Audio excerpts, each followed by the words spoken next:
Constitution, and legislation is subordinate to the Constitution and must conform with the Constitution, cannot conflict with it. There is another fundamental right which can be categorized as affirmative action. That's in Article 25, which says that making any special provision for protection of women. So you can introduce special laws for women's specific, and there are such laws. For instance, in jobs, in government jobs or public sector jobs, you can fix a certain percentage that for women. The same applies in admission to universities, and we have such laws as well. Actually, the men of Pakistan are now complaining that because the women come on the merit seat and they also come on the reserve seats, and invariably they're doing better than the men in educational institutions. It doesn't mean that they cannot come on the merit seats, but there's also a percentage reserved for them, for women, specifically for them. There's also an interesting concept which does not exist in many countries of the world, and that is reserved seats in the National Assembly for women. These are not, it does not mean that only women can come on these seats. Women can be elected on the general seats in the National Assembly. So that is gender neutral. You can be man or woman to contest that election. But then you have certain reserved seats, which is an indirect form of elections through proportional representation. And in the National Assembly, there are 60 such seats, which constitutes about 18%. And the same is reflected. Pakistan is a federation comprising of provinces, and the same is reflected in the 4 provinces. The reserve seat percentage is roughly 22% of the total seats. There are other specific provisions in the constitutions regarding inclusivity and protection. And I quote again from the Constitution: "The state shall protect the marriage, the family, the mother, and the child." This is a constitutional provision. Another one is a fundamental right, is free and compulsory education to all children of the age of 5 to 16 years. As you know, one of the attacks is on women receiving education, and this happens in Pakistan as well as across the border, and it is considered as if the women or girls are not supposed to be educated. It's a fundamental right in our Constitution. It's a right which the Almighty not only makes us obligatory on Pakistan being an Islamic Republic. I do quote from the Holy Quran that the first word, the first revelation came in the form of a directive from the up high, and it was Iqra, read. There is no argument here. It's gender inclusive. It applies to everybody. So there's a great tradition of knowledge. I mean, without that is the very first. I mean, it could have been a number of other directives coming from up high, but the word that was chosen by the Almighty, we believe that the words in the Holy Quran are the words of the Almighty, was to read. And it goes on, the same revelation goes on about the qalam, the pen, teaching. So it's all interconnected. That's the first revelation. Having said that, we have, sadly, when we look across the Muslim world, we have forgotten all of our collective history, a religion without the role of women, there would be no religion. The Prophet Muhammad, peace and blessings be upon him, the first revelation that he received, he literally ran to his wife, and she was so scared and terrified, and she comforted him. We as Muslims, it's a pillar of our faith to do Hajj once in a lifetime. If you can financially afford it, it was the running of a mother, and every Muslim has to emulate that example of running in the footsteps of the mother, the Sa'i at Makkah, where we literally run in the footsteps of Bibi Hajira, peace be upon her, and her son, Prophet Ismail, peace be upon him. So these are traditions which we have forgotten. Maryam is the most revered of women, named more so than in the Bible. Chapter of the Quran is named after her. And many of the laws in Pakistan connect religion with the laws in Pakistan. For instance, there is, in the Pakistan Penal Code, these are the offences that are that various offences are compiled together in the Pakistan Penal Code, and all offences, chapter 16, which is against the body, which includes murder, section 338F specifically states that where the language is not clear, you will be guided by the Holy Quran.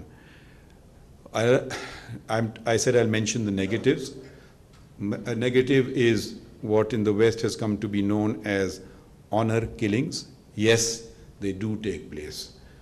Unfortunately, the word honor has been, the word that is used here is ghairat, which has been mistranslated to honor.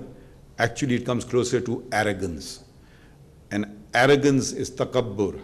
And takabbur is a sin in Islam. Hell, and I quote from the Holy Quran, hell is the abode of the arrogant. This is chapter 16, verse 29, and again on chapter 39, verse 72. So there is this great tradition. We can easily learn from this tradition, and all the more so when it advances inclusivity, when it advances justice for all. There is, for instance, honor killing cases we come across, but there's another concept of a law which does not exist in any, I have to be careful with language nowadays, with Western countries, for want of a better phrase, let's put it this way. If you accuse, impute the character of a woman, insinuate something immoral about her, in Islam it is a criminal offense. It's called qazf, and it has also been incorporated into the law of Pakistan, a law sadly which is rarely, if ever, applied. And it's in two laws actually. It's the qazf specific law which mandate a punishment, which is the punishment in the Holy Quran of 80 lashes, and also in section 496 of the Pakistan Penal Code prescribing a punishment of 5 years. Sadly, this is, if I've never come across it being really implemented. So, but we have the opposite thing of adultery, for which that is a completely, it is not only morally wrong, legally wrong, it is also purely, from a purely theological Islamic point of view, it is prohibited, because a punishment for that has been prescribed in the Holy Quran, and you cannot exceed a punishment that has been prescribed, and which is not the punishment of death, which honor killings, which they falsely call honor killings, attract here. The other aspect here is that that for the punishment of adultery, the test is so severe, it is almost impossible. Whether loose charge is made against a woman and she's done to death, but if you actually apply the law, which is getting 4 adult witnesses to have seen the act, and if you fail, you get punished for qazf. So irrespective, so it's almost an impossible test to meet, but sadly honor killings do take place. How do the courts come in? How can they nudge things one way or the other? There is a provision in the Constitution, not in the Constitution, in a law of evidence, Article 122. And the article, if I will, you'll understand what I mean after I've read it. Usually the burden of proof in every criminal trial is upon the prosecution, that's a given. And it has to be proven beyond reasonable doubt. What happens here, it's also connected with honor killings, or killings in the house. I don't know how she died. She is got a bullet wound in her thing, and who are the witnesses? There are no witnesses. All the witnesses are complicit. So the Article 122, when any fact is especially within the knowledge of any person, the burden of proving that fact is upon him. So in a way, the burden of proof shifts. This has been interpreted by the Supreme Court. I cited other precedents also, but the point was really made. And I just read a bit from that judgment, that with, quote, that with regard to vulnerable members of society, such as children, women, and the infirm, who are living with the accused or were last in his company, the accused ought to offer some explanation of what happened to them. If instead he remains silent or offers a false explanation, he casts a shadow upon himself. So this helps in bringing the perpetrators of these kind of crimes against women to be made accountable. So this is how criminal law judges can interpret existing legislation to fulfill not only the laws of Pakistan, but the laws of the Almighty. Let me clear up a few misgivings also. Generally, and most Muslims are guilty of the same misunderstanding, is the evidence of a woman is half that of a man. Nothing could be further from the truth. The Quranic verse is there to protect the interest of women. So you enter into agreement with a lady and she doesn't quite understand what she's giving away with future financial transaction, and she gets stuck.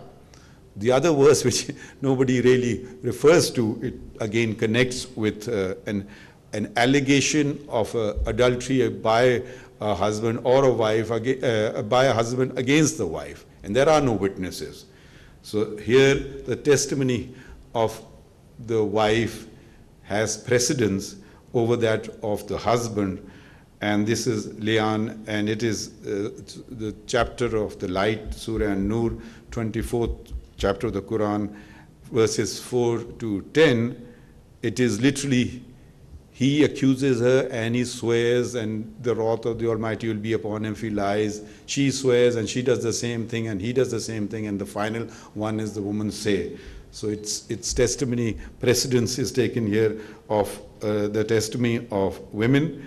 The other aspect is another negative in our society is the law of inheritance, which is very clear cut. It's specified, shares are specified. You don't have to really think. These cases should take literally 5 minutes to decide and dispose of. Should never see the Supreme Court, let alone even the High Court. But the male members of society deprive ladies of their Quranic shares, which in addition to breaking the laws of Pakistan is a sin.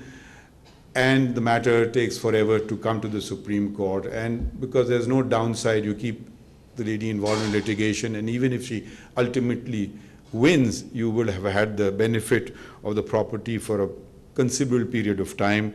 So what the judges can do, impose very heavy costs in this kind of frivolous litigation, or just before death of a father or a mother from whom one inherits comes this false gift that actually just before his death, the son comes forward and says, the property was gifted to me. Another device used to deprive women, and endless court are spent on this. And if the courts were very severe on not only costs, but on the applying the standard of proof, matters would get resolved very quickly.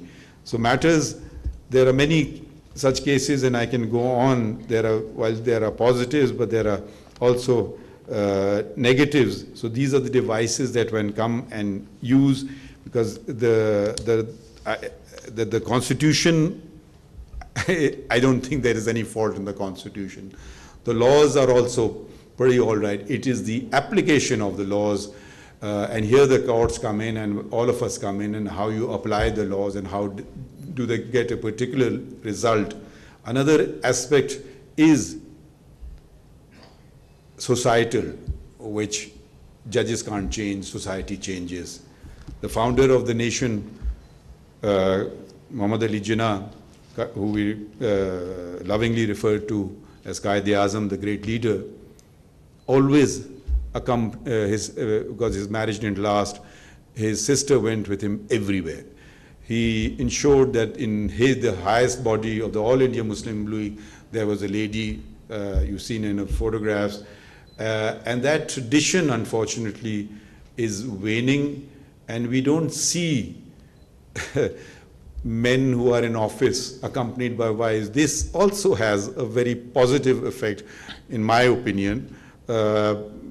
So if we project, that is something which we can easily redress and resolve, all of us. And so I will just conclude by clarifying that I was given a lot of thanks, but the actual person who deserves the thanks is Justice Mansoor Ali Shah, who has not only made this possible, who has also not made this possible, but is the in charge of the Federal Judicial Academy, and from a more or less dormant organization has brought it to life. Thank you very much.